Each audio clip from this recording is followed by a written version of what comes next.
तो last class हम लोग क्या किए थे, टाइप्स ऑफ रिलेशन देखे थे, है ना। क्या क्या सीखे थे, रिफ्लेक्सिव क्या होता है, रिफ्लेक्सिव रिलेशन क्या होता है, ट्रांजिस्टिव रिलेशन क्या होता है और सिमेट्रिक रिलेशन क्या होता है, और उसके साथ साथ ये भी देखा था कि इक्विवेलेंस रिलेशन क्या होता है ना। आज के क्लास में हम बात करेंगे कि वो जो टाइप्स हमने सीखा था, जो रिलेशन के टाइप्स हमने सीखे थे, उसके बेसिस पे हमें कैसे क्वेश्चंस मिल सकते हैं। ठीक है, तो क्वेश्चंस को सॉल्व करेंगे, सारे एनसीईआरटी के क्वेश्चंस हैं। क्या पहला क्वेश्चन बोला है,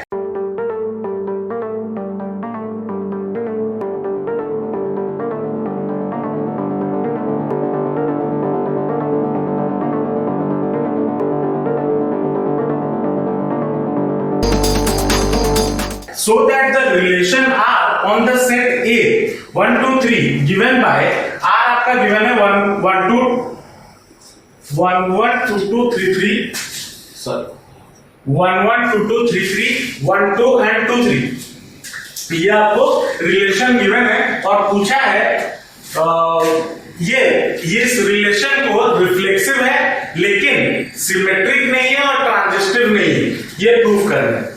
ठीक है, तो कैसे प्रूफ करेंगे, देखो जब भी कोई क्वेश्चन आपको ऐसा गिवन हो, आपको सॉल्यूशन क्या करना है, सॉल्यूशन पे आना। क्वेश्चन नंबर 1 का आपका रिलेशन क्या गिवन है, R इज इक्वल टू 1 1 2 2 3 3 1 2 2 3, ये आपका रिलेशन है ना। अब हमें क्या करना है, हमें ये प्रूफ करना है कि ये रिफ्लेक्सिव है लेकिन सिमेट्रिक नहीं है और ट्रांजिस्टिव नहीं है। तो रिफ्लेक्सिव होने के लिए, फॉर रिफ्लेक्सिव हमारा कंडीशन क्या था, रिफ्लेक्सिव होने के लिए हमारा कंडीशन क्या हुआ करता था, कंडीशन ये हुआ करता था x, या फिर a प्रेजेंट हो, a प्रेजेंट हो for all A belongs to set A, ये था रिलेशन रिफ्लेक्सिव में। तो रिफ्लेक्सिव होने के लिए क्या होना जरूरी है कि सेम नंबर प्रेजेंट होना जरूरी है। मतलब A यहां पे हमें सेट क्या गिवन है 1 2 3, मतलब रिफ्लेक्सिव होने के लिए मुझे उस रिलेशन में क्या क्या मौजूद होना जरूरी है, 1 1 मौजूद होना जरूरी है, 1 1 मौजूद होना जरूरी है, 2 2 मौजूद होना जरूरी है, 3 3 मौजूद होना जरूरी है ना।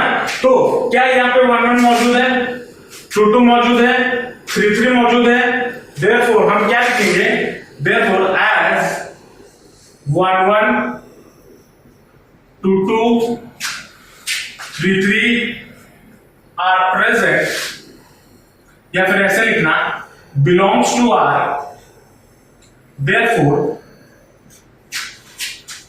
R is reflexive, therefore R is reflexive। ठीक है, ये तो प्रूव हो गया, रिफ्लेक्सिव प्रूफ करना था। अब दूसरा सिमेट्रिक नहीं है और ट्रांजिस्टिव नहीं है, ये प्रूफ करना है।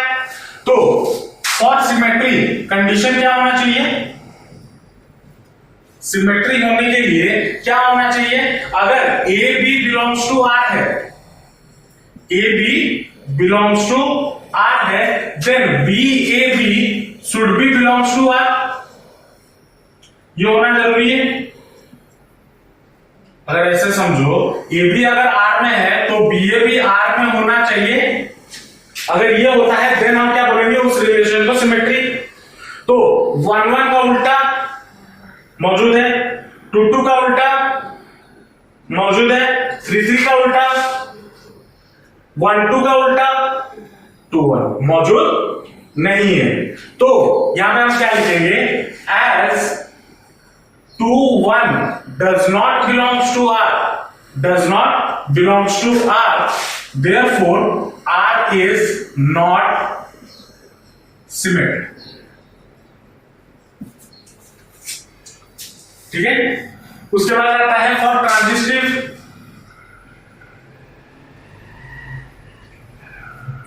ट्रांजिस्टिव के लिए क्या कंडीशन था, अगर आपके पास आर ए बी मौजूद है, या फिर ऐसे अगर हम करें ए और बी अगर मौजूद है बिलोंग्स टू आर, बी और सी अगर बिलोंग्स टू आर, बी और C belongs to R, then A comma C should also belongs to R. अगर ये होता है देन हमारा जो रिलेशन है वो ट्रांजिस्टिव होता है ना। तो अगर हम यहाँ पे देखें इस यहाँ पे अगर हम देखें तो क्या ऐसा कुछ रिलेशन हमें मिल रहा है? देखो 1 2 आर में है ना, 2 3 आर में है, लेकिन 1 3 आर में मौजूद है? मौजूद नहीं है। तो हम यहां पे क्या लिखेंगे? As 1 2 belongs to R and 2 3 belongs to R, but 1 3 does not belongs to R, therefore R is not transitive. R is not transitive. समझ में आया कैसे करना है? पक्का लिख लो। नेक्स्ट क्वेश्चन पे चलेंगे। नेक्स्ट क्वेश्चन पे आते हैं। नेक्स्ट क्वेश्चन क्या बोला है? So that the relation R on the set 1 2 3 given by R is equal to 1 2 and 2 1 is symmetric but neither reflexive nor transitive. यहाँ पे इस बोला है इस रिलेशन में सिमेट्रिक प्रूफ करो, लेकिन रिफ्लेक्सिव और ट्रांजिस्टिव नहीं है, ये भी प्रूफ करो। तो सेट आपको क्या गिवन है? सोल्यूशन थोड़ा तेजी से करेंगे। सेट आपका गिवन है 1 2 3 और R आपको गिवन है 1 2 एंड 2 1। ये आपको रिलेशन गिवन है। अब सिमेट्री के लिए क्या मौजूद होना चाहिए? सिमेट्री के लिए ए मौजूद होना चाहिए, in should be belongs to R. लेकिन यहां पे इस रिलेशन में 1 1 2 2 3 3 does not belongs to R, therefore symmetric। ये रिफ्लेक्सिव होगा, रिफ्लेक्सिव के लिए कर दो। does not belongs to R, therefore हम क्या बोलेंगे? R is not reflexive। दूसरा आपको क्या प्रूव करना है? सिमेट्रिक पे आते हैं। सिमेट्रिक का कंडीशन क्या है? A, B अगर बिलोंग्स टू R है, then B, A should also belongs to R। तो यहां पे 1 2 का उल्टा 2 1 मौजूद है, और 2 1 का उल्टा 1 2 भी मौजूद है। तो 1 2 and 2 1 both belongs to R, therefore हम क्या बोल सकते हैं? R is symmetric। अब तीसरा क्या बोला है? Not transitive. तो ट्रांजिस्टिव के लिए क्या होना चाहिए? A, B बिलोंग्स टू अगर R हो रहा है और B, C अगर बिलोंग्स टू R हो रहा है, then A, C should also belongs to R, है ना। यहां पर अगर हम देखें 1 2 मौजूद है, 1 2 belongs to R, 2 1 also belongs to R, लेकिन बट 1 1 है,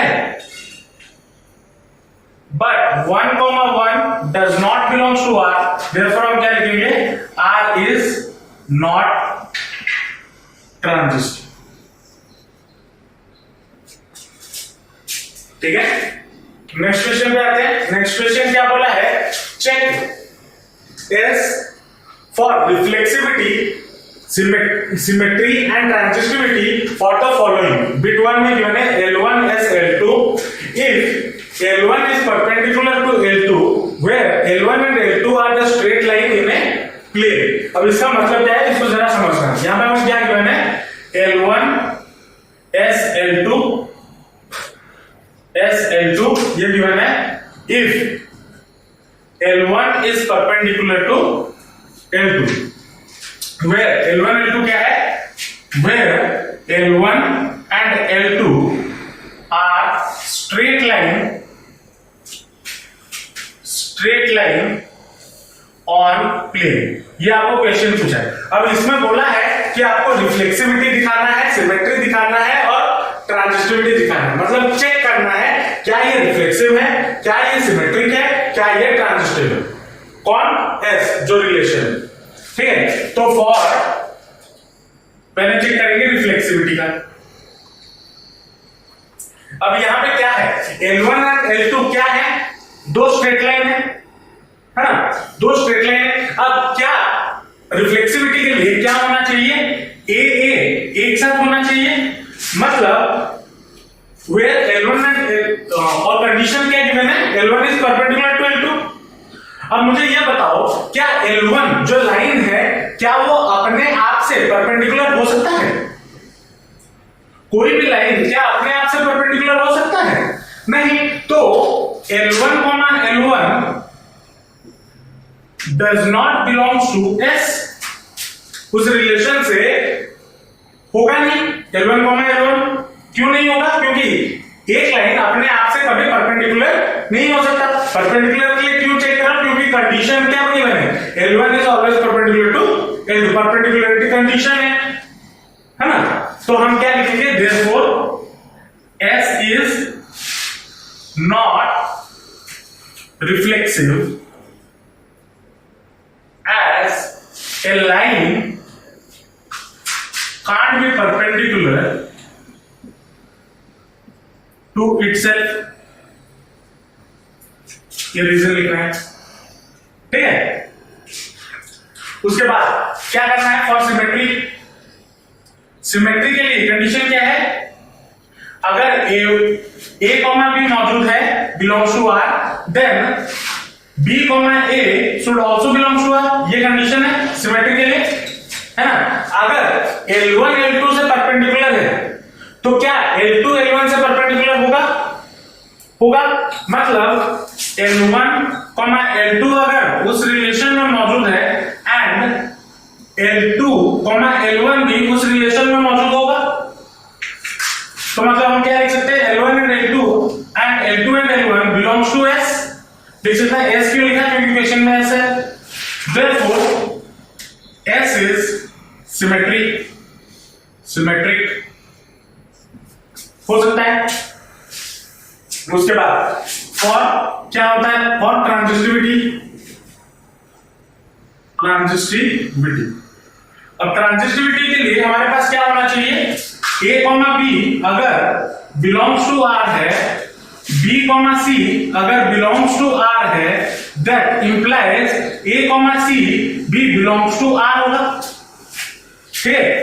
ये होना चाहिए. अब इसको इस क्वेश्चन में डाल के देखते हैं. मान लो यहां पे गिवन क्या है? L1 परपेंडिकुलर है L2 से, है ना?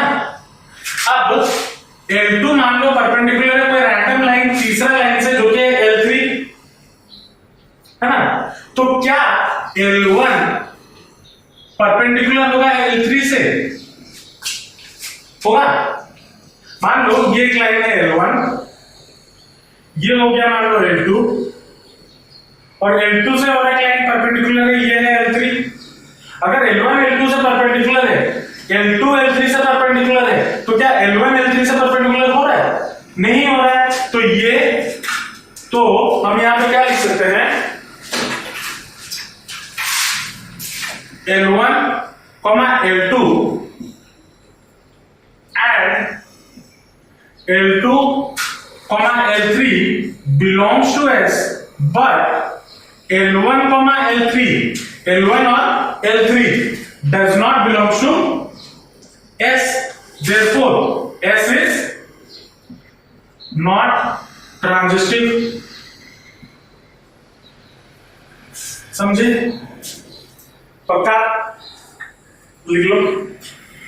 चलो नेक्स्ट क्वेश्चन क्या बोला है? वही चेक करना है. Reflexibility, symmetry and transitivity of a relation R on the set Z of all the integer defined as R is equal to x, y such that x minus y is an integer.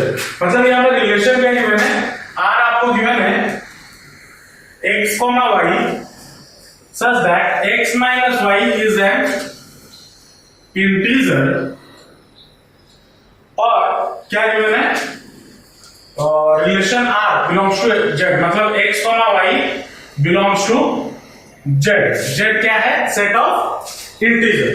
ठीक है, तो पहले आते हैं for reflexivity check करने के लिए। तो रिफ्लेक्सिविटी चेक करने के लिए हमें क्या करना होगा, हमारे पास क्या होना चाहिए, a, a ये होना चाहिए।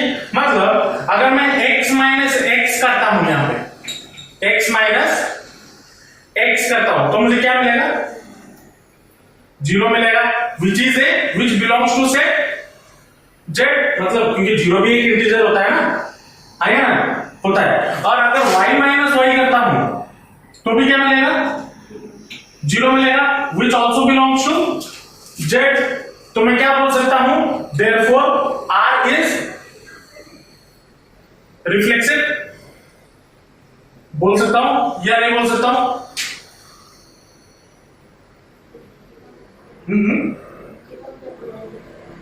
हमको कंडीशन कौन दी थी, x minus why should also a integer. ଏଠି ମୁଁ ଷ୍ଟେଟମେଣ୍ଟ ରେ ଲେଖିଲି ଡବଲ IF, ଏଇଟାକୁ ମୁଁ ଏଇ ରିଲେସନ ରେ କନଭର୍ଟ କରିଦେଲି ଏଇ ଫର୍ମ ରେ। ଏଠି ମୁଁ କଣ ଚେକ୍ କରୁଥିଲି, ପରପେଣ୍ଡିକୁଲାରିଟି। ଏଠି ମୁଁ କଣ ଚେକ୍ କରିବି, x ମାଇନସ y ଗୋଟେ इंटीजर होची ना नहीं। हां, रिफ्लेक्सिबिलिटी ପାଇଁ कौन होना दरकार, a कितना दरकार ना, तो x, x होगा दरकार 1 1 2 2 3 3।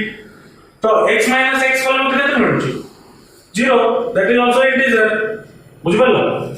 चलो, उसके बाद आता है फॉर सिमेट्रिक। अब सिमेट्रिक के लिए क्या कंडीशन है, अगर a, b belongs to r होता है, तो b, a भी r पे बिलोंग होना चाहिए, है ना।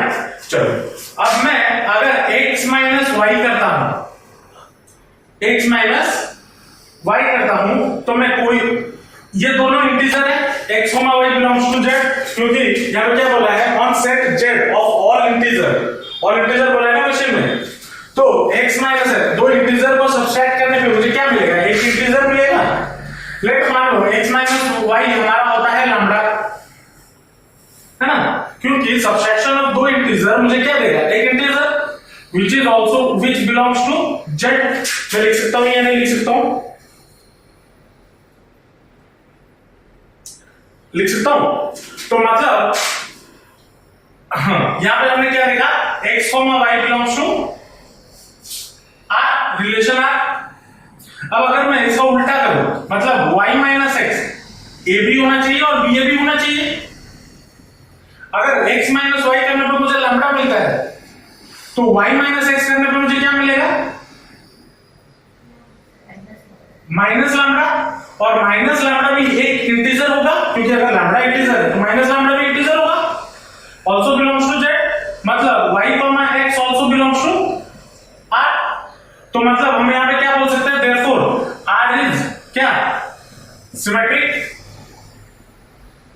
आया ना। उसके बाद आता है फॉर ट्रांजिस्टिव।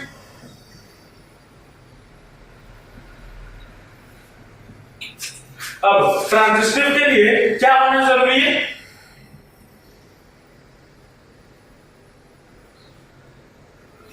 ट्रांजिस्टिव के लिए क्या होना जरूरी है, x, a, b अगर r में है और b, a अगर r में है, b, c अगर r में है, तो then a, c should also belongs to r, ये होना चाहिए, है ना। चलो, अब यहां पे हम कुछ कंडीशन लेते हैं। लेट में ये लेता हूं x, y belongs to r, ठीक है, and y, z also belongs to r। ये मैं लेट कंडीशन लिया, ठीक है। तो अब अगर ये दोनों इंटीजर्स है x and y, sorry, x minus y is an integer, मतलब x minus y should belongs to r, ये होना चाहिए या नहीं होना चाहिए, मतलब x minus y and y minus z are क्या इंटीजर्स होंगे या नहीं होंगे?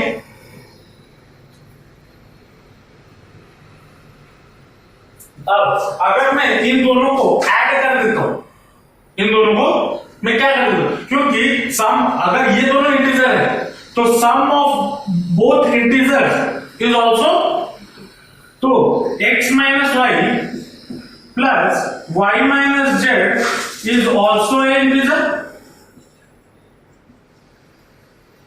होना चाहिए या नहीं होना चाहिए? अगर मैं इसको सॉल्व करता हूं तो मुझे क्या मिलेगा? x minus Z is an integer, मिलेगा या नहीं मिलेगा? y gets cancel, x minus Z is an integer, तो मतलब x z बिलोंग्स टू क्या हो जाएगा? r। तो यहां पे x y भी r में है, मैंने क्या बनाया था, लेट x y r में है और y z भी r में है, तो हमने प्रूफ क्या किया, अगर x y r में है और y z r में है तो x z भी r में है, हमने वो भी प्रूफ कर दिया। देयरफॉर मैं क्या बोलूंगा, r is transitive in nature. बोल सकता हूं या नहीं बोल सकता हूं? समझ में आया कैसे करना है? पक्का लिख लो। तो लास्ट क्लास हमने इक्विवेलेंस रिलेशंस के बारे में भी बात किया था, तो उसके बेसिस पे कुछ क्वेश्चंस कर लेते हैं। क्या बोला है? So that the relation R on the set A of all the books in the library of a college given by r equal to x comma y such that x and y have the same page number is an equivalence relation। NCERT का question है और बड़ा ही classic question है।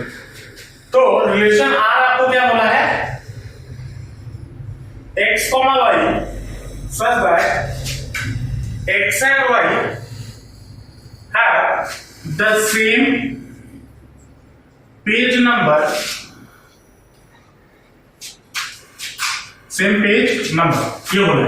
और बोला है कि इस रिलेशन को इक्विवेलेंस रिलेशन प्रूव करो। अब इक्विवेलेंस रिलेशन प्रूव करने के लिए मुझे क्या करना होगा? मुझे आइदर उसको, मुझे तीनों प्रूफ करना होगा, मतलब उस रिलेशन को रिफ्लेक्सिव भी प्रूफ करना होगा, सिमेट्रिक भी प्रूफ करना होगा और ट्रांजिस्टिव भी प्रूफ करना होगा। हाँ चलो, तो पहले इसको प्रूफ करते हैं।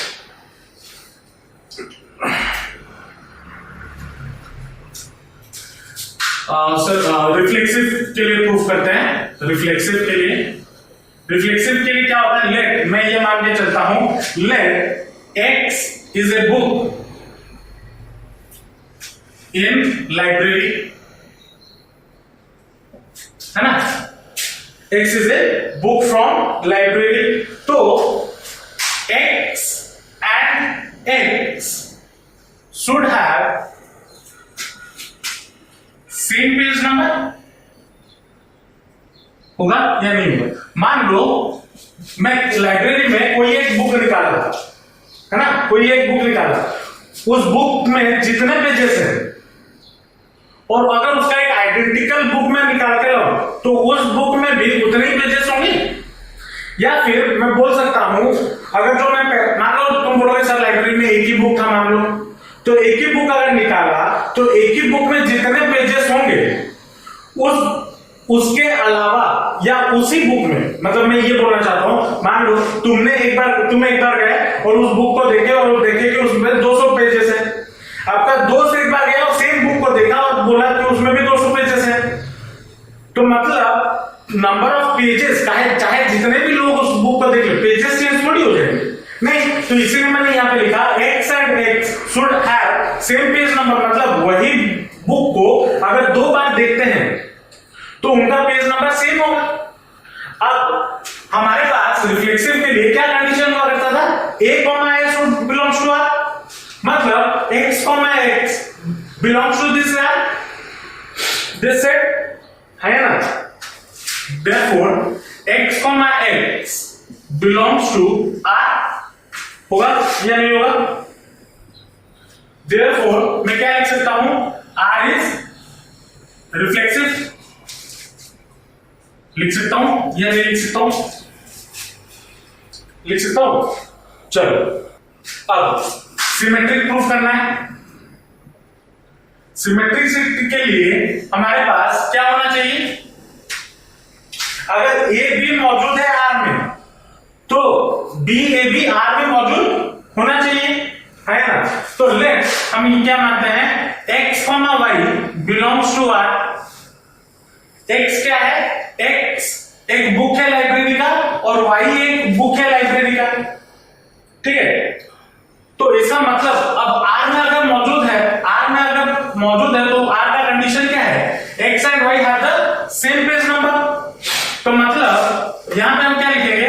x and y have same page number. लिख सकता हूं या नहीं लिख सकता हूं? अब देखो, मैं अगर ऐसे बोलूं मेरे पास 5 रुपए है, तुम्हारे पास 5 रुपए है, ये एक स्टेटमेंट हो गया। तुम्हारे पास 5 रुपए है, मेरे पास 5 रुपए है, ये एक स्टेटमेंट हो गया। दो अलग अलग स्टेटमेंट हो गए, लेकिन दोनों स्टेटमेंट का मतलब सेम है, मीनिंग सेम है। तो अगर मैं यहां पे बोलूं x and y have same page number और दूसरे में y and x have same page number, तो कुछ गलत है? कुछ गलत है? नहीं। तो इसका मतलब y, x also belongs to r, है ना? तो x एंड y भी r में है, तो y एंड x भी r में है। देयरफॉर हम क्या लिखेंगे? r is symmetric. उसके बाद सिमेट्रिक के बाद क्या ट्रांजिस्टिव देखना है? क्या देखना है? ट्रांजिस्टिव। अब ट्रांजिस्टिव के लिए क्या होना चाहिए? a और b अगर r में मौजूद है, b और c अगर r में मौजूद है, तो a और c का भी r में मौजूद होना चाहिए। तो मैं यहां पे क्या करता हूं? Let x and y belongs to r और y and z also belongs to r and ये लिखो। तो इसका मतलब क्या होगा? x and y have same page number, है ना? तो इसका मतलब क्या हो गया? y and z have same page number, है ना? Same page number. तो इससे मैं क्या बोल सकता हूं? x and z also have same page number बोल सकता हूं या नहीं बोल सकता? मान लो 3 बुक है और मान लो पहला वाला बुक में 100 पेजेस है, दूसरे वाले बुक में भी 100 पेजेस है। मेरे पास और एक तीसरा बुक आएगा जो जिसमें भी 100 पेजेस है। तो अगर दूसरे वाले बुक में 100 पेजेस है, तो सी में तीसरे वाले बुक में भी 100 पेजेस है। तो क्या पहला वाला बुक और तीसरे वाले बुक में 100 पेजेस होंगे? Same page number of pages होंगे। तो देयरफॉर मैं यहां पे क्या लिख सकता हूं? x and z have same page number. बोल सकता हूं या नहीं बोल सकता? बोल सकता हूं। तो देयरफॉर मैं क्या लिखूंगा? x, z also belongs to r, ये लिख सकता हूं। देयरफॉर मैं क्या लिखूंगा? r is transitive. तो यहां पे हमने क्या देखा? r सिमेट्रिक रिफ्लेक्सिव भी है, सिमेट्रिक भी है, ट्रांजिस्टिव भी है। देयरफॉर हम क्या बोल सकते हैं? r is a equivalence relation. बोल सकता हूं या नहीं बोल सकता हूं? बोल सकता हूं या नहीं बोल सकता हूं? बोल सकता हूं। समझ में आया? इक्विवेलेंस रिलेशन क्या प्रूफ करना है? कुछ नहीं, जैसे हमें प्रूफ करना है रिफ्लेक्सिव, सिमेट्रिक और ट्रांजिस्टिव। अगर ये तीनों हो जा रहे हैं तो जाहिर सी बात है वो इक्विवेलेंस रिलेशन होगा, ठीक है? कैसे प्रूफ करना है रिफ्लेक्सिव, सिमेट्रिक, ट्रांजिस्टिव? समझ में आ गया? पक्का? इसको लिख लो और एक लास्ट क्वेश्चन करेंगे। नेक्स्ट क्वेश्चन पे आते हैं। क्या बोला है? So that the number of equivalence relations on the set 1 to 3 containing 1 and 2 and 2 and 1 is 2। इसको कैसे प्रूफ करना? अब यहां पे हमें सेट क्या गिवन है? मान लो सेट A है 1, 2, 3 और ये पूछा है कि जो नंबर ऑफ जो इक्विवेलेंस रिलेशन होगा, इसमें कितने ऐसे इक्विवेलेंस रिलेशन होंगे जिसमें सिर्फ 1 and 2 और 2 and 1 हो, ये पूछा है। सॉरी, ये पूछा है कि इसमें जो इक्विवेलेंस रिलेशंस होंगे, इक्विवेलेंस रिलेशंस होंगे जिसमें 1 2 और 2 1 मौजूद है, वो कितने नंबर होंगे? दो बार होंगे या 2 टाइम्स होंगे, ये पूछा है ना। चलो इसको कैसे सॉल्व करेंगे? अब ये अगर ये है तो आपका ये क्या हो जाएगा? ऑर्डर पेयर ए क्रॉस है। कार्टेशियन प्रोडक्ट क्या क्या हो जाएगा जरा बताओ? 1 1 1 2 1 3 2 1 2 2 2 3 3 1 3 2 3 3। अब मान लो मैं कोई एक इक्विवेलेंस रिलेशन यहां पे फॉर्म करता हूं R1। इक्विवेलेंस रिलेशन का मतलब क्या होना चाहिए? वो रिफ्लेक्सिव भी हो, वो सिमेट्रिक भी हो, वो ट्रांजिस्टिव भी हो, है ना। तो इक्विवेलेंस रिलेशन अगर मैं फॉर्म करना चाहूं तो कैसे कर सकता हूं? 1 1 2 2 3 3। मतलब ये रिफ्लेक्सिव के लिए हो गए, सिमेट्रिक के लिए 1 2 2 1 लिख सकता हूं, और ट्रांजिस्टिव के लिए अगर 1 2 मौजूद है, 2 1 मौजूद है, तो 1 1 भी मौजूद होना चाहिए। हो गया? चलो अब अगर ये रिलेशन 1 है तो यहां पे मेरा और क्या क्या बच रहा है? इस ऊपर वाले सैंपल स्पेस तो नहीं बोलेंगे, इसको कार्टेशियन प्रोडक्ट में से क्या क्या बच रहा है और हमारे पास जो इस रिलेशन में नहीं है? क्या क्या बच रहा है? 1 3 और 2 3 और 3 2 और 3 1, ये 4 बच रहे हैं। अगर मैं इसमें इस रिलेशन में 1 3 को ऐड करता हूं, मैं मिनिमम, मुझे यहां पे क्या प्रूफ करना है? मुझे ये शो करना है so that the number of equivalence relation on the set this one containing 1 and 2 and 2 and 2 1, जिसमें 1 and 2 और 2 and 2 1 भी हो, is 2, ये प्रूफ करना है। अगर मैं इसमें 1 3 ऐड करता, 1 3 ऐड करता, तो ऑब्वियस सी बात है मुझे 3 1 ऐड भी करना होता to prove it is symmetric, करना होता या नहीं करना होता।